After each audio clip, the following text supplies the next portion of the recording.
It's a rainy Tuesday morning, but still another chance to walk. So, here we are again. Let's walk the talk. Good morning! Alam nyo, kahit umulan, tuloy pa rin ang ating walking routine. Kasi sabi nga nila, consistency is key. Hindi pwedeng dahil lang sa ulan, cancel na agad. Kaya eto tayo, push pa rin. So today, perfect spot talaga ang Paseo de Santa Rosa for walking. Bakit? Kasi covered.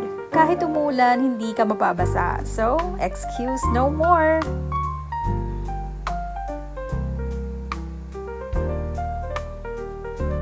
At saka may bonus tip pa ako. Matipid din mag-walk dito sa Paseo. Kasi most of the stores, 10 a.m. pa nagbubukas. Yung iba nga 11 pa. So, ibig sabihin, wala ka munang temptation gumastos habang naglalakad ka. Walking routine plus wallet friendly, di ba?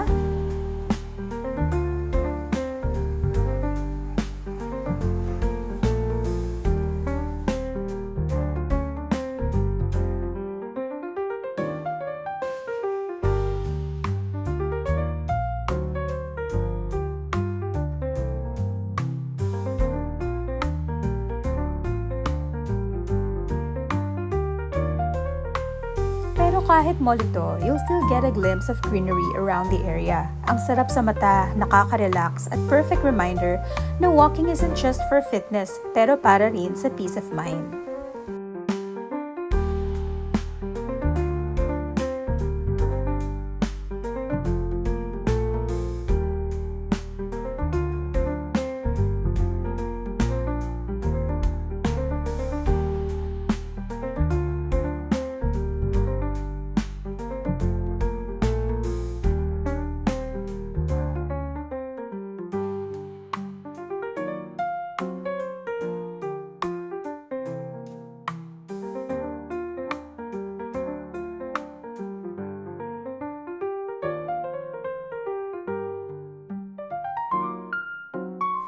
And after you walk, hindi ka rin mauubusan ng choices kung saan kakain. Ang dami talagang pwede dito, from coffee to full meals. Kaya siguradong busog ang tiyan at puso after.